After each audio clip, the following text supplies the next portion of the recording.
નમસ્કાર મિત્રો, આજની અમારી નર્મદા ટીવી ચેનલ પર આપનું હાર્દિક સ્વાગત છે। એક સમયની વાત છે, ગુજરાતના એક પર્વતીય વિસ્તારમાં વસેલો હતો એક વિશાળ કિલ્લો, રાણગઢ કિલ્લો।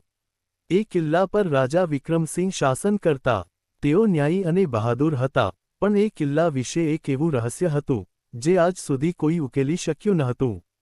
કિલ્લામાં એક દરવાજો હતો, વજ્રદ્વાર। એ દરવાજો દિવસમાં એક વખત જ ખુલતો અને સાંજના શામળી પડતા બંધ થઈ જતો।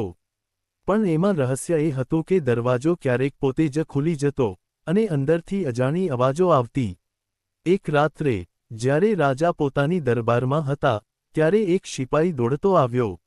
મહારાજ, વજ્રદ્વાર ખુલી ગયું છે, અંદરથી કોઈ અજાણું ચમકતું પ્રકાશ દેખાય છે। રાજા તત્કાલ પોતાના વિશેષ 5 સિપાહીઓ સાથે ત્યાં ગયા।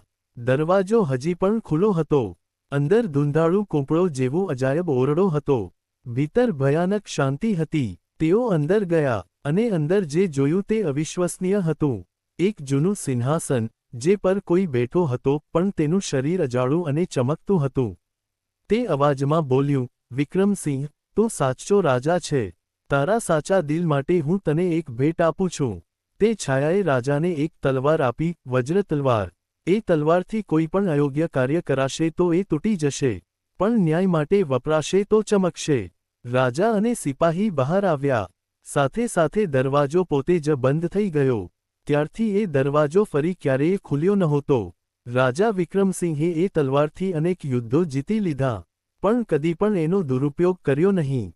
આજ પણ રાણગઢના દરબારમાં એ તલવાર એક શીશામાં સાચવી છે, અને દર વર્ષે એક રાતે વજ્રદ્વારની નજીકથી અજાણી ચમક દેખાય છે। આહ! તો મિત્રો, એ હતું રાજા વિક્રમસિંહ અને રહસ્યમય વજ્રદ્વારનો અદ્ભુત કિસ્સો।